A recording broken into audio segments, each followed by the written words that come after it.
ପାଉଲଙ୍କର ପତ୍ର ତିମୋଥୀଙ୍କୁ ଲେଖିଛନ୍ତି ତାର 5 ଅଧ୍ୟାୟ ଆଜି ଅଧ୍ୟୟନ କରିବା ପାଇଁ ଯିବା। ୟାର ଶୀର୍ଷକୁ ମୁଁ ଦେଇଛି ଆଦର୍ଶ ଖ୍ରୀଷ୍ଟିଆନର ପରିଚୟ। ଆଦର୍ଶ ଖ୍ରୀଷ୍ଟିଆନର ପରିଚୟ। ଆପଣ ଗୁଡେ ଖ୍ରୀଷ୍ଟିଆନକୁ ଦେଖିବେ, କିନ୍ତୁ ଏଇ ଅଧ୍ୟାୟରେ ଆପଣ ଦେଖିବେ ଗୋଟେ ଆଦର୍ଶ ଖ୍ରୀଷ୍ଟିଆନର ପରିଚୟ।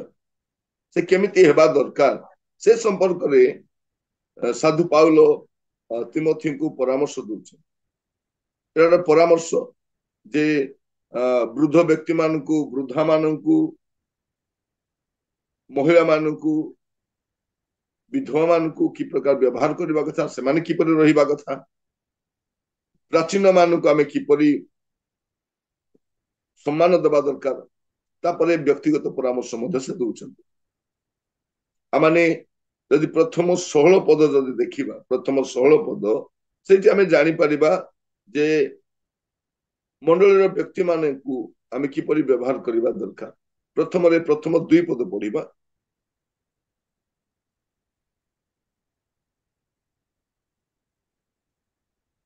ପ୍ରଥମ ତିମୋଥୀ 5 ପର୍ବ ତାର ପ୍ରଥମ 2 ପଦ ପଢିବା। ମାଇକ୍ ଟା ଖୋଲି ଦିଅ ଆମର ଅବିନାଶ ଭାଇଙ୍କର।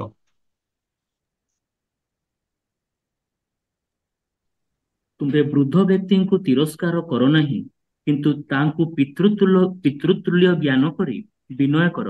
ଯୁବକମାନଙ୍କୁ ଭାତୃତୁଲ୍ୟ, ବୃଦ୍ଧା ସ୍ତ୍ରୀମାନଙ୍କୁ ମାତୃତୁଲ୍ୟ ଓ ଯୁବତୀମାନଙ୍କୁ ପବିତ୍ର ଭାବରେ ଭଗ୍ନୀତୁଲ୍ୟ ଜ୍ଞାନ କରି ସେହି ପ୍ରକାର କର।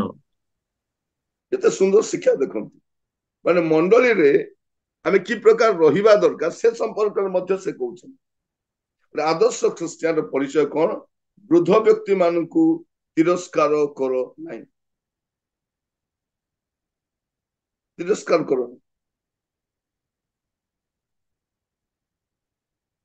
ମଣ୍ଡଳୀରେ ହଉ, ପରିବାରରେ ହଉ, ସମାଜରେ ହଉ, ଯୋଉ ବୃଦ୍ଧ ବ୍ୟକ୍ତି ମାନେ ଅଛନ୍ତି ସେମାନଙ୍କୁ କଣ କର ନାହିଁ?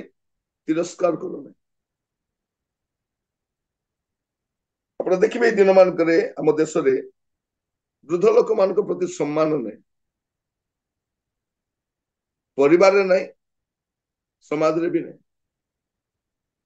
ସେ କହୁଛନ୍ତି ବୃଦ୍ଧ ବ୍ୟକ୍ତି ମାନଙ୍କୁ ସମାଦର କର, ସେମାନଙ୍କୁ ତିରସ୍କାର କର ନାହିଁ, ସେମାନଙ୍କୁ କଣ ପିତୃତୁଲ୍ୟ ଜ୍ଞାନ କର।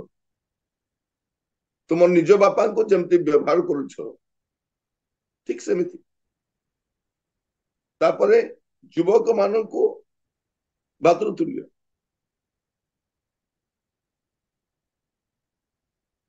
ତାପରେ ଆପଣ ଦେଖିବେ 2 ପଦରେ ବୃଦ୍ଧା ସ୍ତ୍ରୀ ମାନଙ୍କୁ ମାତୃତୁଲ୍ୟ ଓ ଯୁବତୀ ମାନଙ୍କୁ ଭଗ୍ନୀ ତୁଲ୍ୟ। ମାନେ ଗୋଟେ ଫ୍ୟାମିଲି, ଖ୍ରୀଷ୍ଟିଆନ ଫ୍ୟାମିଲି କେମିତି ରହିବା ଦରକାର, ମଣ୍ଡଳୀରେ ମଧ୍ୟ ଆମେ ସେମିତି ରହିବା ଦରକାର। ସମ୍ମାନର ସହିତ, ମର୍ଯ୍ୟାଦାର ସହିତ। ତାପରେ ଯଦି ଆମେ ଦେଖିବା 3 ପଦରୁ ଆମେ 16 ପଦ ପର୍ଯ୍ୟନ୍ତ ଦେଖିବା, ଆମେ ପ୍ରଥମେ 3 ପଦରୁ 10 ପଦ ପଢିବା।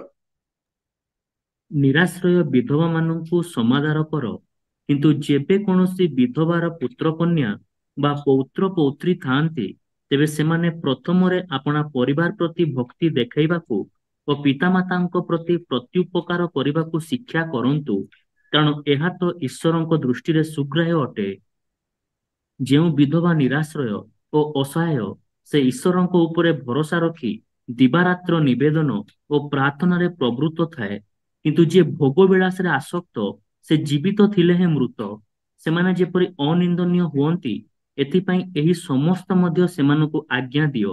କିନ୍ତୁ ଯଦି କେହି ଆପଣା ଆତ୍ମୀୟ, ବିଶେଷରେ ଆପଣା ପରିବାର ତତ୍ତ୍ୱ ନ ନିଏ, ସେ ବିଶ୍ୱାସ ମତ ଅସ୍ୱୀକାର କରିଅଛି, ଆଉ ସେ ଅବିଶ୍ୱାସୀ ଠାରୁ ଅଧମ ଅଟେ। ଯେଉଁ ବିଧବାର ବୟସ 60 ବର୍ଷରୁ ଊଣା ନୁହେଁ, ଆଉ ଯେ ଏକ ସ୍ୱାମୀର ସ୍ତ୍ରୀ ଓ ସତ୍କର୍ମ ହେତୁ ସୁଖ୍ୟାତି ପ୍ରାପ୍ତ, ଅର୍ଥାତ୍ ସେ ଯଦି ସନ୍ତାନ ମାନଙ୍କୁ ପ୍ରତିପାଳନ, ଆତିଥ୍ୟ ସତ୍କାର, ସାଧୁମାନଙ୍କ ପାଦ ପ୍ରକ୍ଷାଳନ, ଦୁଃଖୀର ଦୁଃଖ ମୋଚନ କରିଥାଏ, ପୁଣି ସମସ୍ତ ସତ୍କର୍ମରେ ଉଦ୍ଯୋଗୀ ହୋଇଥାଏ, ତେବେ ତାହାର ନାମ ବିଧବା ତାଲିକାରେ ଲେଖାଯାଉ। ଏଇଠି ସେ କଣ କହୁଛନ୍ତି? ବିଧବା ମାନଙ୍କ ମଧ୍ୟରେ ପ୍ରଥମ ରଖିଲେ ବୃଦ୍ଧ ବିଧବା ମାନେ, जेमाने निराश्रय सेमानक संपर्क से परामर्श दउछन सेमानक केमिति जत्न निया जिबा दरकार सेमान प्रति आमे सेमाने किपरि रहिबा दरकार से विषय से कहउछन चारिपदरे किंतु जेबे कोनोसी विधवार पुत्र कन्या बा पौत्र पौत्री थांती तेरे सेमाने प्रथम रे अपना परिवार प्रति भक्ति देखाइबाकू और पितामाता प्रति प्रत्युपकार करने शिक्षा करंतु कारण यह तो ईश्वर दृष्टि में सुग्राह्य अटे आपण देखिबे आद्य मंडली रे विधवा मान को उपेक्षा करा जाउथिला आज मध्ये आपण देखिबे परिवार गुडी करे स्वामी स्त्री थिबा पर्यंत गोटे मर्यादा गोटे भिन्न था दी जन भितर किए जदि उणा ही जाती जनक प्रति सम्मान मध्ये कमी जाए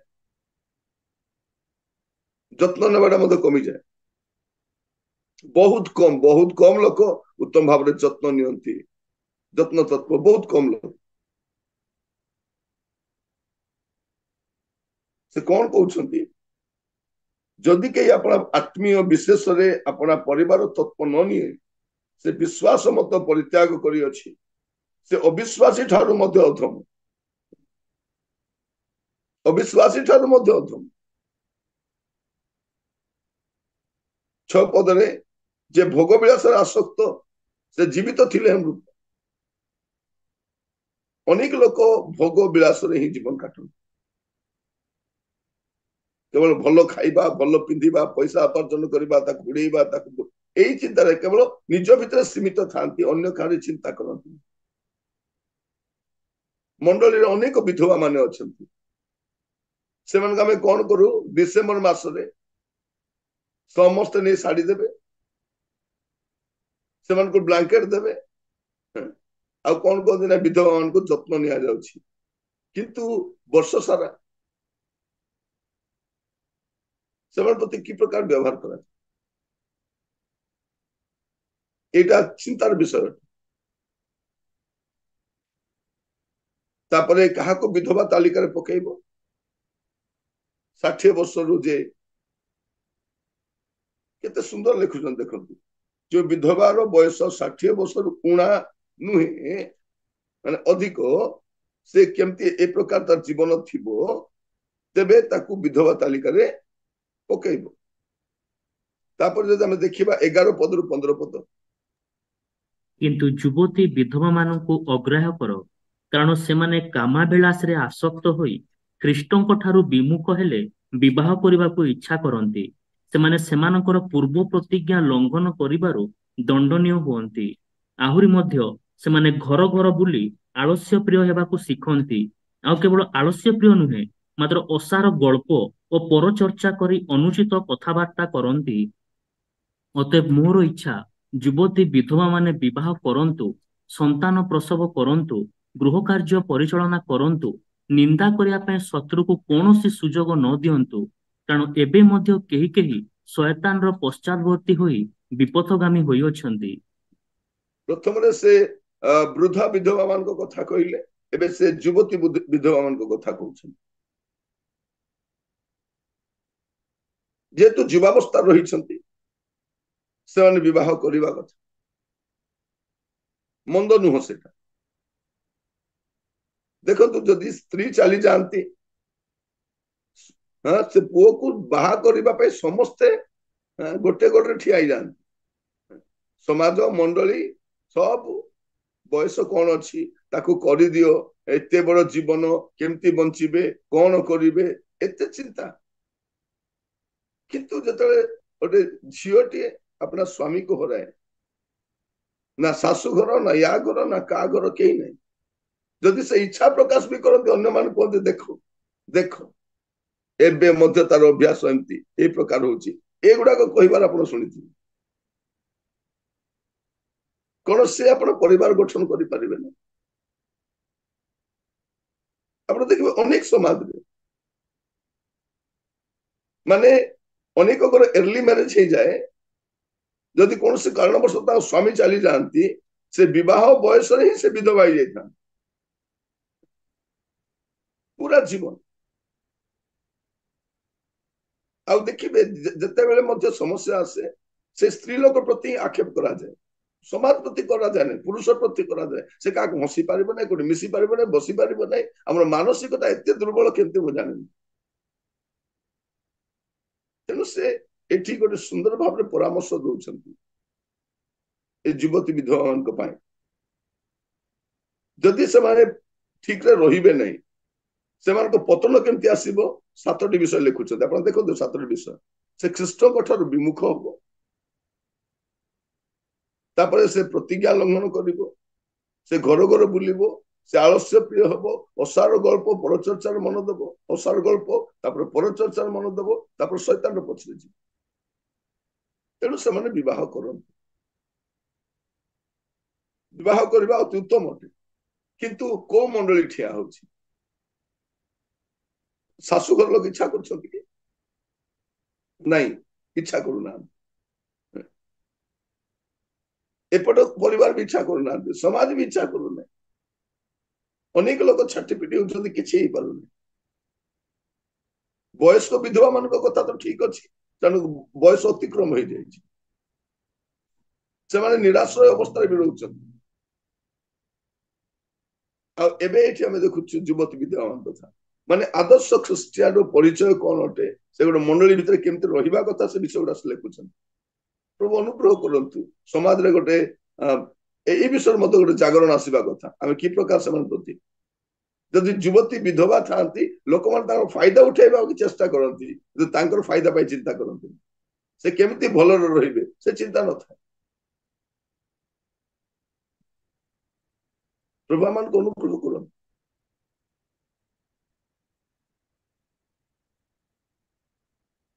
तापर से कोन कहउछंती 17 पद रे हम जब देखि देखि जिबा,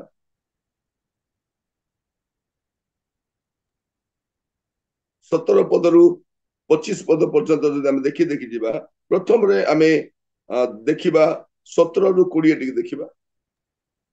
जो प्राचीन माने उत्तम रूपे तत्वावधान करती, विशेषतः जो माने वाक्य प्रचार और शिक्षादान रे परिश्रम करती, से माने 2 गुण समादार पाइबार योग्य बोली गणित हेउंतु।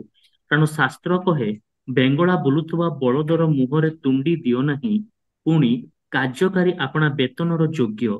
2 बा 3 जन साक्षींक बिना कौनसी प्राचीनों विरुद्ध अभियोग ग्रहण कर नहीं। जो माने पाप करती सेमानकु समस्तଙ୍କ साक्षातरे अनुयोग कर, जेपरि अन्य माने मध्य भय पांती। एटा हम देखुछु जे प्रचारक मानक प्रति हमर मनोभाव केमते रहिबा दरकार। प्राचीन मानक प्रति हमर मनोभाव केमते रहिबा दरकार। लेखा जाउछि प्राचीन माने उत्तम रूपे तत्वावधान करंती। जो प्राचीन माने उत्तम रूपे तत्वावधान करंती, विशेषतः जो माने वाक्य प्रचार और शिक्षा दान रे परिश्रम करंती, से माने 2 गुण समादर पाइबार योग्य। एटा गोटे आदर्श ख्रिस्टियान परिचय कौन, जे से प्रभुकर सेवक मान को समादर कर। केते गुण समादर कर? 2 गुण समादर कर, समादर पाइबार योग्य। कारण शास्त्र कहे, बेंगला बोलुथिबा बलदर मुहरे तुंडी दियो नहीं, पुणी कार्यकारी अपना वेतन योग्य। जो माने कार्य करंती से माने वेतन मध्य पाइबा दरकार। आपण देखिबे मंडली गुडा करे पालक मान को नियुक्त करिकी तांको स्वल्प दरमा दियंती, आ से बलका पैसा को मंडली पांठी रे रखी झगड़ा मरु थांती। सब गोटे जगह जाइते जड़े कर, आज्ञा पालकों को दरमा देवा पई तो पैसा हो नहीं। मु कहली तुम चर्च रे कोन लोक मान दान दउ नांती? हां दउछते आज्ञा, लोक मान बहुत दियंती। ए पाचेरी काम चलीची, चर्च रो कंस्ट्रक्शन काम चलीची, मार्बल पका होची, एसी करा हबो। सेइत पे लोक सब अलगा पार्टी करूनो, पालक को 4 मास दरमा बंद करके तमे पाचेरी बनेबो। मंडल पैसा को केस लड़ब, पालक को पैसा देवा पैसा न। अनेक एते दयनीय अवस्था कहले न सरे। आ अनेक पालक मान भल रहछन। कौन लिखा जाउछि? कार्यकारी अपना वेतन योग्य। प्रथम मझे गोटे मीटिंग में जाई थाए, आ सेठी तांकर पालक आज्ञा को ट्रांसफर कर देइछंती। आ से पालक महाशय आसी से मीटिंग रे ମୁଁ କହିଲି ବର୍ତ୍ତମାନ କୋଉଠି ଅଛ ଭାଇ? ନାଇଁ ମୋର ଟ୍ରାନ୍ସଫର ହେଇଗଲା ଅମୁକ ଜାଗାକୁ। ଓହୋ ତୁମକୁ ଡାକିଛନ୍ତି? ନାଇଁ ଆଜ୍ଞା ଗଲାବେଳେ ମାନେ ମତେ ସେଟଲ କରିନାହାନ୍ତି, 6 ମାସର ଦରମା ଦେଇନାହାନ୍ତି, ସେଇ ପଇସା ନେବା ପାଇଁ ଆସିଛି। ଏବେ ଆଉ ସେ ଦେଖା ଦଉନାହାନ୍ତି, କୌଣସି ଅଫିସ ବେରେ କେହି ଦେଖା ଦଉନାହାନ୍ତି, ସେ ବସି ବସି ଥିଲେ ତାପରେ ପଳେଇଲେ। ପ୍ରିୟ ଭାଇ ଭଉଣୀ ମାନେ କେତେ ମାନେ ନିନ୍ଦନୀୟ ବିଷୟ ଗୋଟେ। ଆମମାନଙ୍କୁ ଦରମା ଯେତେ ମିଳିଲେ ମଧ୍ୟ ଆମକୁ ନିଅଣ୍ଟ ନା ନାହିଁ? 50,000 ପାଇଲେ ବି ନିଅଣ୍ଟ। ଏମାନେ 10,000 ଟଙ୍କା ପାଳକୀୟ କାମ କରନ୍ତି, ସେଇଟା ମଧ୍ୟ ଆମେ ରେଗୁଲାର ଦଉନା। ଏଠି କଣ ଲେଖାଯାଉଛି? ସେମାନେ ସମାଦର ପାଇବାର ଯୋଗ୍ୟ, ଆଉ ସେମାନେ ବେତନ ପାଇବାର ଯୋଗ୍ୟ, ଦିଟା ଯୋଗ୍ୟ।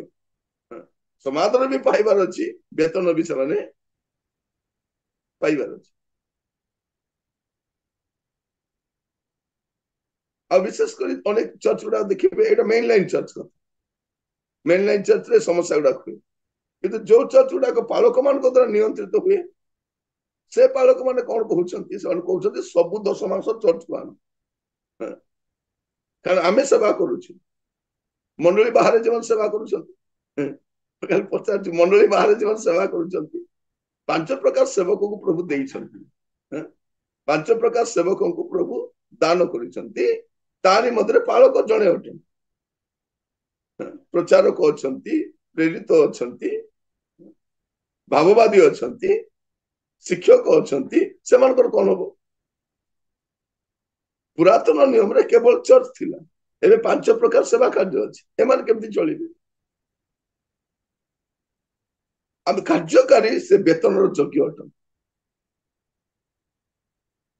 ପ୍ରଭୁ ଆମମାନଙ୍କୁ ଅନୁଗ୍ରହ କରନ୍ତୁ ଏହା ବୁଝିବା ପାଇଁ ଯେ ଗୋଟେ ଆଦର୍ଶ ଖ୍ରୀଷ୍ଟିଆନର ପରିଚୟ କଣ। ଆମେ ପ୍ରଥମରୁ ଦେଖିଲୁ ଯେ ବୃଦ୍ଧ ବ୍ୟକ୍ତି ମାନଙ୍କୁ ତିରସ୍କାର କରିବ ନାହିଁ, ଯୁବକ ମାନଙ୍କୁ ଭାଇ ଭଳି ଭାବିବ, ବୃଦ୍ଧ ସ୍ତ୍ରୀ ମାନଙ୍କୁ ମାତୃତୁଲ୍ୟ ବ୍ୟବହାର କରିବ, ଯୁବତୀ ମାନଙ୍କୁ ଭଉଣୀ ତୁଲ୍ୟ, ନିରାଶ୍ରୟ ବିଧବା ଆଉ ଯୁବତୀ ବିଧବା ମାନେ କି ପ୍ରକାର ରହିବା ଦରକାର। ତାପରେ ଆମେ ଦେଖୁଛୁ ଏଠି ପ୍ରାଚୀନ ମାନଙ୍କୁ ଆମେ କେମିତି ବ୍ୟବହାର କରିବା ଦରକାର। ସେମାନେ 2 ଗୁଣ ସମାଦର ପାଇବେ ଆଉ ବେତନ ମଧ୍ୟ ପାଇବେ। ତାପରେ ସେଇ ପ୍ରାଚୀନ ବା ପ୍ରଚାରକ ମାନଙ୍କ ବିରୁଦ୍ଧରେ 2 ବା 3 ଜଣ ସାକ୍ଷୀଙ୍କ ବିନା ପ୍ରମାଣରେ କୌଣସି ଅଭିଯୋଗ ଗ୍ରହଣ କରିବ ନାହିଁ। ଯିଏ ଯାହା କହିଲେ ଗ୍ରହଣ କରିବନି। ସେ ପ୍ରଚାରକ ଏମିତି, ସେ ପ୍ରଚାରକ ସେମିତି, ସେ ପାଳକ ଏମିତି, ସେ ପ୍ରାଚୀନ ଏମିତି, ନାଇଁ, ସାକ୍ଷୀଙ୍କ ପ୍ରମାଣରେ ହିଁ ତାହା ହେବ। ତାପରେ କଣ ଲେଖାଯାଉଛି? ଯୋଉମାନେ ପାପ କରନ୍ତି ସେମାନଙ୍କୁ ସମସ୍ତଙ୍କ ସାକ୍ଷାତର ଅନୁଯୋଗ କର, ଯେପରି ଅନ୍ୟମାନେ ମଧ୍ୟ ଭୟ ପାଆନ୍ତି। ପ୍ରଥମରେ ଯାଇକି ପର୍ସନାଲ ଅନୁଯୋଗ କରିବ, ଜଣେ ଯାଇ କହିବ, 2 ଜଣ ଯାଇ କହିବ, ତାପରେ କଣ କରିବ? ସମସ୍ତଙ୍କ ସାକ୍ଷାତର ଅନୁଯୋଗ କରିବ। ପ୍ରଥମରେ ସମସ୍ତଙ୍କ ସାକ୍ଷାତର ନୁହଁ।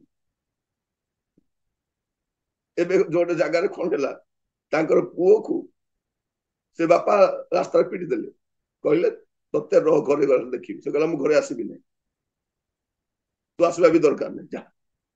ସେ ପୁଅ ଘରେ ବି ଆସୁନାହିଁ, ସେ ଖୋଡି ଯାଉଛି ତାର ଭଉଣୀ ଘରେ ଖାଉଛି, ଆଉ ଆସୁନି, ମୁଁ ଆସିବି ନାହିଁ, ତୁମେ ରାସ୍ତାରେ କହିକି ମାରିଲ। ସେ ବାପା କହିଲେ ମୋର ପୁଅକୁ ଅନ୍ୟମାନେ ରାସ୍ତାରେ ପିଟି ଯାଉଛନ୍ତି, ସେ ମାଡ ଖାଇବ, କିନ୍ତୁ ମୋର ମାଡ ତାକୁ ପଡିବନି। ଗୁଡେଇ ଜାଗାରେ ଏମିତି ସମସ୍ୟା ଗୁଡାକ ହଉଛି। ଆଜ୍ଞା ଆପଣ ଆମର ଘରେ ଟିକେ ଆସି ବୁଝାନ୍ତୁ। ମୁଁ କହିଲି 22 ବର୍ଷ ଯାଏ ବୁଝେଇଲ ନା, ଏବେ ମତେ ବୁଝିବାକୁ ଡାକୁଛ? ଲେଖାଯାଉଛି ସାନ ବେଳେ ତାକୁ ଶିକ୍ଷିତ କରାଅ। ମା ମାନେ କାହିଁକି ଛୁଆ ମାନଙ୍କୁ ପିଟନ୍ତି? କଣ ଅଭ୍ୟାସ ଅଛି ପିଟିବାର? ନାଇଁ ଭୂତ ଧରିତ ଅଛି? ନାଇଁ, ତାକୁ ସେମାନେ କଣ କରୁଛନ୍ତି? ସାନଟି ବେଳରୁ ତାକୁ ସେମାନେ ସଚେତନ କରାଉଛନ୍ତି, ଶିକ୍ଷିତ କରାଉଛନ୍ତି, ତାକୁ କଣ୍ଟ୍ରୋଲ କରୁଛନ୍ତି, ଯେମିତି ବଡ ହେଲେ ସେ ଭୁଲ କାମ କରିବନି। ଆମର ବାପା ମାଙ୍କର ଏତେ ଗେଲା ଛୁଆ ମାନଙ୍କୁ, ସେ 40,000 ଟଙ୍କାର ମୋବାଇଲ ସାନ ଛୁଆକୁ ଦେଇ ଦେଇଥିଲେ। ସେ ଜାଣିଛି କଣ 40,000 ବୋଲି? ତାକୁ କାମୁଡୁଥିବ, ତାକୁ ଜମିରେ ପିଟୁଥିବ, ତାକୁ ପାଣି ଭିତରେ ପଶେଇ ଦଉଥିବ। ସାନ ଛୁଆଟା। ଏବେ ମୁଁ ଜଣଙ୍କ ଘରକୁ ଯାଇଥିଲି, ସେ ଛୋଟ ଛୁଆ ପାଇଁ 1500 ଟଙ୍କାର ମୋବାଇଲ ଗୋଟେ କିଣିଛନ୍ତି। ସେ ବାପା ସେଇ ମୋବାଇଲ ଧରିବାକୁ ବୁଲୁଛନ୍ତି, ଅଛି ବଡ ମୋବାଇଲ ଟା, ଛୁଆ ପାଖ ସେଟା ନେଉନାହାନ୍ତି। ସେ ପିଲା କାନ୍ଦିଲେ ସେ ଛୋଟ ମୋବାଇଲ ଧରେଇ ଦଉଛନ୍ତି। ମୁଁ କହିଲି ବାବା କି ଚାଲାକ ତମେ। ନାଇଁ ଆଜ୍ଞା ସେ ତ ଛୋଟ ପିଲା ଜାଣିନାହିଁ, ଯଦି ମୋର ବଡ ମୋବାଇଲ ତାକୁ ଦେବି ସେ ପିଟି ପକାଇବ, ସେ ତଳେ ପିଟି ଦବ, କାମୁଡି ଦବ, ଫୋପାଡି ଦବ। ସାନ ସମୟରେ କଣ ଦେବା କଣ ଦେବାନି ଆମେ ଜାଣିବା ଦରକାର। ତ ଏଠି ଆମେ ଦେଖୁଛୁ କଣ ଯେ ପ୍ରାଚୀନ ମାନଙ୍କ ପ୍ରତି ଆମର ବ୍ୟବହାର କେମିତି ରହିବା ଦରକାର। ତାପରେ ଆମେ ଯଦି ପଢିବା ଏତେ ସୁନ୍ଦର ଭାବରେ ସେ ଗୋଟି ଗୋଟି କରି ବିଷୟରେ ବ୍ୟାଖ୍ୟା କରୁଛନ୍ତି। ଆପଣ 22 ପଦ ପଢନ୍ତୁ। ଅକସ୍ମାତ୍ କାହାରି ଉପରେ ହସ୍ତାର୍ପଣ କର ନାହିଁ କିମ୍ବା ଅନ୍ୟମାନଙ୍କ ପାପର ସହଭାଗୀ ହୁଅ ନାହିଁ, ଆପଣାକୁ ସାଧୁ କରି ରଖ। ଏଠି କଣ ବୋଲି କହୁଛନ୍ତି? ହଠାତ୍ ଜଣେ ବ୍ୟକ୍ତିକୁ କଣ କରିବ ନାହିଁ, ତାକୁ ଦାୟିତ୍ୱ ଦବ ନାହିଁ। ହଠାତ୍ ହଠାତ୍ ନୂଆ ଲୋକକୁ ନେଇକି ପାଳକ କରିଦବ ନାହିଁ, ପ୍ରଚାରକ ସେବକ କରିଦବ ନାହିଁ। ଲେଖାଯାଉଛି ଅକସ୍ମାତ୍ କାହାରି ଉପରେ ହସ୍ତାର୍ପଣ କର ନାହିଁ, ଆଉ ହସ୍ତାର୍ପଣ କରି ତାର ପାପର ସହଭାଗୀ ହୁଅ ନାହିଁ। ହସ୍ତାର୍ପଣ ମାନେ ମୁଣ୍ଡ ଉପରେ ରଖି ପ୍ରାର୍ଥନା କରିବାଟା ନୁହଁ, ତାକୁ ଅଭିଷେକ କରି ଦାୟିତ୍ୱ ଦେବା। ଦେଖିବେ ଅନେକ ସ୍ଥାନରେ ନୂଆ ଲୋକମାନଙ୍କୁ ତାଙ୍କର କୌଣସି ବିଷୟରେ ଦେଖାଶୁଣା କି ଖାଲି ନେବା କରିଦେବା। ପାଳକକୁ ଖୁସି କଲେ ନାଇଁ ଆକୁ ଡିକନ କରିଦେବା, ଆଉ ସେ ସମାଜକୁ ଖୁସି କଲେ ତାକୁ ପ୍ରଚାରକ କରିଦେବା, ନୂଆ ଲୋକ ଆଣିଲେ ତାକୁ ପାଳକ କରିଦେବା। ଆଉ ଦେଖ ତାପରେ ହସ୍ତାର୍ପଣ କର। ଜଣେ ବ୍ୟକ୍ତିଙ୍କୁ ହସ୍ତାର୍ପଣ କରିବା ପୂର୍ବରୁ ସେ କଣ ହେବା ଦରକାର? ଆଗରୁ ଆମେ ଦେଖିଛୁ ସେ କି ପ୍ରକାର ଜୀବନ କାଟିବା ଦରକାର, ସେ ନିର୍ଲୋଭ ହେବା ଦରକାର, ତାର ଚରିତ୍ର ଭଲ ଥିବା ଦରକାର, ସେ ମଦ୍ୟପାନ ଅନାସକ୍ତ ଥିବା ଦରକାର। ଗୁଡିଏ କଥା ସେ କହିଲା ପରେ କଣ କହୁଛନ୍ତି? ହଠାତ୍ କାହାରି ଉପରେ ହସ୍ତାର୍ପଣ କର ନାହିଁ, ତାର ପାପର ସହଭାଗୀ ହୁଅ ନାହିଁ। ଏଟା ସେ ହସ୍ତାର୍ପଣ ନୁହେଁ ଯୋଉ ମାର୍କ 16-18 ଲେଖାଯାଉଛି ରୋଗୀ ମାନଙ୍କ ଉପରେ ହସ୍ତ ଥୋଇ ପ୍ରାର୍ଥନା କରିବା, ସେଟା ଅଲଗା ବିଷୟ। ଏଟା ରୋଗୀ ମାନଙ୍କ ଉପରେ ହସ୍ତ ଥୋଇବା, ଏଇଟା ସେବା କାର୍ଯ୍ୟ ପାଇଁ ହସ୍ତ ଥୋଇବା। ସେବା କାର୍ଯ୍ୟ ପାଇଁ ହସ୍ତ ଥୋଇ ପଠେଇବା ପୂର୍ବରୁ ଆପଣ ଜାଣିବା ଦରକାର। ତାପରେ ସେ କଣ କହୁଛନ୍ତି? ଆପଣ ଯଦି 23 ପଦ ଦେଖିବେ, ସେ ତିମୋଥୀଙ୍କୁ ପର୍ସନାଲ ଆଡଭାଇସ ଦଉଛନ୍ତି, ବ୍ୟକ୍ତିଗତ ପରାମର୍ଶ ଦଉଛନ୍ତି। ପଢିବା ଟିକେ। ଆଉ କେବଳ ଜଳପାନ ନ କରି ତୁମର ଉଦର ରୋଗ ଓ ବାରମ୍ବାର ଅସ୍ୱାସ୍ଥ୍ୟ ସକାଶେ ଅଳ୍ପ ଦ୍ରାକ୍ଷାରସ ପାନ କର। କଣ କର? ତୁମେ ତୁମର ଉଦର ପୀଡା ଅଛି, ଏ ସମସ୍ୟା ପ୍ରତ୍ୟେକ ପ୍ରଚାରକ ମାନଙ୍କ ଥାଉଛି ହେଲା। ଏଟା ଭୋକ ଉପାସରେ।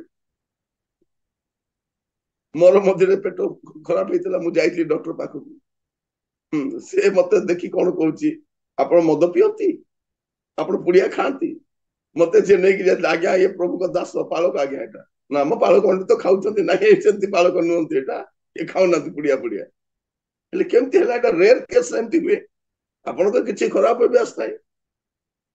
ତାପରେ ସେ କହିଲା ପାଳକ ଓ ଖ୍ରୀଷ୍ଟିଆନ ଲୋକ ତ? ସେ ପାଳକ ବୋଲି ସେ କଣ ଜାଣିନି, ଖ୍ରୀଷ୍ଟିଆନ ଲୋକ। ଓହୋ, ଏଇଟା ହେଇପାରେ ସେ ଅବେଳରେ ଖାଉଥିବେ। କହିଲା ହଁ ଅବେଳରେ ଖାଆନ୍ତି। ଆଉ ଅଧିକା ଖାଉଥିବେ? ହଁ ଅଧିକା ଖାଆନ୍ତି, ସବୁବେଳେ ତ ଖାଉ ଆମେ। এইটা କଣ? এইটা হচ্ছে ওভার ফাস্টিং, জবর খাদ্য। তার পরিণাম সেটা କଣ? ଓଭର ଫାଷ୍ଟିଂ ଆଉ ଜବର ଖାଦ୍ୟ, ଅଧିକ ଖାଇବା। ଫାଷ୍ଟିଂ ରେ ଥିବ, ପେଟେ ପେଟେ ଖାଇବୁ, ଯେବେ ମିଳିଲା ତେବେ ଖାଇବୁ, ନ ମିଳିଲେ ଚୁପ ହେଇକି ଭୋକ ପାସ ଥିବୁ। ତ ଏଇଠି ମଧ୍ୟ କଣ ହେଇଛି, ଆଙ୍କର ଉଦର ପ୍ରୋବ୍ଲେମ ଅଛି। ସେ କହିଲେ ତୁମେ କଣ କରିବ ଉଦର ପାଇଁ? ଅଳ୍ପ ଅଳ୍ପ ଦ୍ରାକ୍ଷାରସ, ମଦ ନୁହଁ ହେଲା, ଦ୍ରାକ୍ଷାରସକୁ ମଦ ବୋଲି କୁହନ୍ତୁନି। ମାନେ ଉଦର ପ୍ରୋବ୍ଲେମ ପାଇଁ ଦ୍ରାକ୍ଷାରସ ଭଲ। ଆମମାନଙ୍କ ଘରେ ଆଗ ଅଙ୍ଗୁର ଆସିବାର ହେଲା। ଅଙ୍ଗୁର କେବେ ଆସେ ଆମ ଘରେ? ଦେହ ଖରାପ ହେଲେ ଲୋକ ଦେଖିବା ପାଇଁ ଆଣନ୍ତି। ଅଙ୍ଗୁର, କଦଳୀ, ଏପଲ ଗୁଡାକ ଆଜିକାଲି ସମସ୍ତେ ଖାଉଛନ୍ତି, କାରଣ ଏବେ ସମସ୍ତେ ତ ରୋଗୀ ହେଇଗଲେଣି। ନହେଲେ ଆଗ ଯେ ରୋଗୀ ହେଲେ ଆସେ। କଣ ଲେଖାଯାଉଛି ଯେ ଉଦର ପୀଡା ପାଇଁ ଏଇଟା ଭଲ, ତାକୁ ପରାମର୍ଶ ସେ ଦଉଛନ୍ତି। ପାଉଲଙ୍କର ବି ସମସ୍ୟା ଅଛି, ଇଆଡେ ତିମୋଥୀଙ୍କ ସମସ୍ୟା, ସିଆଡେ ତ୍ରୋଫିମର ସମସ୍ୟା। ପାଳକ ମାନେ ଯେ ଅସୁସ୍ଥ ହେବେ ନାହିଁ ତା ନୁହଁ, ସେମାନେ ବି ଅସୁସ୍ଥ ହେବେ। ସେ ତାଙ୍କୁ ପରାମର୍ଶ ଦଉଛନ୍ତି। ତାପରେ ଆପଣ ପଢିବେ 24-25 ପଦ। କାହାରି କାହାରି ପାପ ବିଚାର ପୂର୍ବରୁ କାହାରି କାହାରି ଅବାପରେ ପ୍ରକାଶ ପାଏ, ସେଇ ପ୍ରକାରେ ମଧ୍ୟ ସତ୍କାର୍ଯ୍ୟ ପୂର୍ବରୁ ପ୍ରକାଶିତ ହୁଏ, ଆଉ ଯାହା ପ୍ରକାଶିତ ହୁଏ ନାହିଁ ତାହା ଗୁପ୍ତ ରଖାଯାଇ ପାରେ ନାହିଁ। ଶେଷରେ କଣ କହୁଛନ୍ତି? କାହାରି କାହାରି ପାପ ଆଗରୁ ଜଣା ପଡିବ, କାହାର ପରେ ଜଣା ପଡିବ। ପାପ ତ ପ୍ରକାଶ ପାଇବ, କାହାର ଆଗ ପ୍ରକାଶ ପାଇବ, କାହାର ପରେ ପ୍ରକାଶ ପାଇବ। ଆପଣ ଯେତେ ଲୁଚାଇବା ପାଇଁ ଚେଷ୍ଟା କଲେ ବି ପାପ ଲୁଚିବ, ପାପ ଲୁଚିବ ନାହିଁ। ପାପ ଲୁଚେ ନାହିଁ, କେବେ ନା କେବେ ବାହାରେ ଆସିବାଟା ଆସିବ ହିଁ ଆସିବ। ସେମିତି ଉତ୍ତମ କର୍ମ ମଧ୍ୟ, ଅନେକ ଲୋକ ଭଲ କାମ କଲେ ବି ବାହାରେ ଦେଖାଯାଏନି, ଗୋଟେ ସମୟ ଆସିବ ସେ ଉତ୍ତମ କର୍ମ ମଧ୍ୟ ବାହାରେ ପ୍ରକାଶ ପାଇବ। ତେଣୁ ମୁଁ ଆପଣମାନଙ୍କୁ କହିବା ପାଇଁ ଚାହେଁ, ଏଇ ଅଧ୍ୟାୟରେ ଗୋଟେ ଆଦର୍ଶ ଖ୍ରୀଷ୍ଟିଆନର ପରିଚୟ ବିଷୟ ସେ କହୁଛନ୍ତି। ଆପଣ ଦେଖିବେ କହିଲା ବେଳକୁ ମୁଁ କହି ରଖେ ଅନେକ ବୃଦ୍ଧ ବ୍ୟକ୍ତି ମାନେ ଚର୍ଚ୍ଚରେ ଆସିଲେ ଯୁବା ମାନେ ଦେଖି ଦେଖି ବି ସିଟ୍ ଦିଅନ୍ତି ନାହିଁ, ମୁଣ୍ଡ ଧୀରେ ବୁଲେଇ ଦିଅନ୍ତି, ଆଖି ବନ୍ଦ କରି ପ୍ରାର୍ଥନା କଲା ଭଳିଆ ହେଇଯାନ୍ତି। ଆଗ ବସ ରେ ଜର୍ଣ୍ଣି କରିବା ସମୟରେ କେମିତି ଥିଲା, ଯଦି ବୟସ୍କ ଲୋକ ଚଢୁଥିଲେ ଆମେ ନିଜେ ଉଠୁଥିଲୁ। ଏବେ ବୁଢା ଲୋକ ମାନେ ବସ ରେ ଠିଆ ହେଇଗଲେ ମଧ୍ୟ ଯୁବା ମାନେ ବସି ଥାଉଛନ୍ତି, ତାଙ୍କୁ ଠେଲିକି ପଳଉଛନ୍ତି। ମୋର କହିବାର ଉଦ୍ଦେଶ୍ୟ କଣ, ପୁଣି ଥରେ ଆମକୁ ଶିକ୍ଷା କରିବା ଅଛି ଗୋଟେ ଆଦର୍ଶ ଖ୍ରୀଷ୍ଟିଆନ ଭାବରେ ଆମର ମଣ୍ଡଳୀରେ ଆମେ କି ପ୍ରକାର ରହିବା ଦରକାର, ଆମର ପରିବାର କିପରି ରହିବା ଦରକାର, ବୃଦ୍ଧ ବ୍ୟକ୍ତି ମାନଙ୍କ ପ୍ରତି ଆମେ କିପରି ବ୍ୟବହାର କରିବା ଦରକାର। ମଣ୍ଡଳୀର ଯୁବତୀ ମାନଙ୍କୁ ଭଉଣୀ ବୋଲି ଭାବୁ, ଯୁବା ମାନଙ୍କୁ ଭାଇ ଭଳିଆ ବ୍ୟବହାର କର। ଏ ଭାଇ ଭଉଣୀ ବୋଲି ଆମେ ରାକ୍ଷୀ ବାନ୍ଧିବାର ଆବଶ୍ୟକ ନାହିଁ, ବିନା ରାକ୍ଷୀରେ ମଧ୍ୟ ଭାଇ ଭଉଣୀ ହେଇଯାଉ। ମୋର କଲେଜ ପଢିବା ସମୟରେ ଅନେକ ଲୋକ କହିଲେ ଭାଇ ଆମେ ରାକ୍ଷୀ ବାନ୍ଧିବୁ, ମୁଁ ରାକ୍ଷୀ ବାନ୍ଧିଲେ ତମର ଭାଇ, ରାକ୍ଷୀ ନ ବାନ୍ଧିଲେ ବି ମୁଁ ତମର ଭାଇ, ଭାଇର କର୍ତ୍ତବ୍ୟ କରିବି, ଭାଇ ଭଳିଆ ଯତ୍ନ ତୁମର ନେବି। ମୁଁ କହିବା ପାଇଁ ଚାହେଁ ତାପରେ ନିରାଶ୍ରୟ ବିଧବା ମାନେ କିପରି ରହିବେ, ବିଧବା ମାନଙ୍କ ପ୍ରତି କି ପ୍ରକାର ବ୍ୟବହାର କରାଯିବା ଦରକାର, ସେମାନେ କିପରି ରହିବା ଦରକାର, ପ୍ରାଚୀନ ମାନେ କିପରି ରହିବା ଦରକାର, ପ୍ରାଚୀନ ମାନଙ୍କୁ କିପରି ସମାଦର କରିବା ଦରକାର, ଏସବୁ କହିଲା ଭିତରେ ତିମୋଥୀ ଭାବିବେ କାଳେ ମୋ ବିଷୟରେ କିଛି କହୁନାହାନ୍ତି ବୋଲିଲା ଭଳିଆ ତାଙ୍କୁ ବି ଦି ପଦ କହୁଛନ୍ତି, ଦେଖ ଅକସ୍ମାତ କାହା ଉପରେ ହସ୍ତାର୍ପଣ କରିବ ନାହିଁ। 21 ପଦ ଟିକେ ଦେଖିବା, 21 ପଦ ପଢିବେ ଟିକେ। ଈଶ୍ୱରଙ୍କ ଖ୍ରୀଷ୍ଟ ଯୀଶୁଙ୍କ ଓ ମନୋନୀତ ଦୂତମାନଙ୍କ ସାକ୍ଷାତରେ ମୁଁ ଦୃଢ଼ ରୂପେ ଆଜ୍ଞା ଦେଉଅଛି, ତୁମ୍ଭେ ପୂର୍ବ ଧାରଣା ଦ୍ୱାରା ଚାଳିତ ନ ହୋଇ ଏହି ସମସ୍ତ ପାଳନ କର, ପୁଣି ପକ୍ଷପାତ ଭାବରେ କୌଣସି କାର୍ଯ୍ୟ କର ନାହିଁ। କଣ କର, ପକ୍ଷପାତରେ କାମ କର ନାହିଁ, ଅକସ୍ମାତ ହସ୍ତାର୍ପଣ କର ନାହିଁ, ଅନ୍ୟର ପାପର ସହଭାଗୀ ହୁଅ ନାହିଁ, ତମର ଉଦର ପୀଡା ଅଛି ଟିକେ ଦ୍ରାକ୍ଷାରସ ପାନ କର, ଏତିକି ପରାମର୍ଶ ଦେଇକି ଏଇଟାକୁ ସାରୁଛନ୍ତି। ପ୍ରଭୁ ଆପଣମାନଙ୍କୁ ଆଶୀର୍ବାଦ କରନ୍ତୁ। ଆସନ୍ତୁ ଆମେ ଆଗକୁ ଗୋଟେ ଆଦର୍ଶ ଖ୍ରୀଷ୍ଟିଆନ ଭାବରେ ବଞ୍ଚିବା ପାଇଁ ଚେଷ୍ଟା କରିବା, ପ୍ରାର୍ଥନା କରିବା।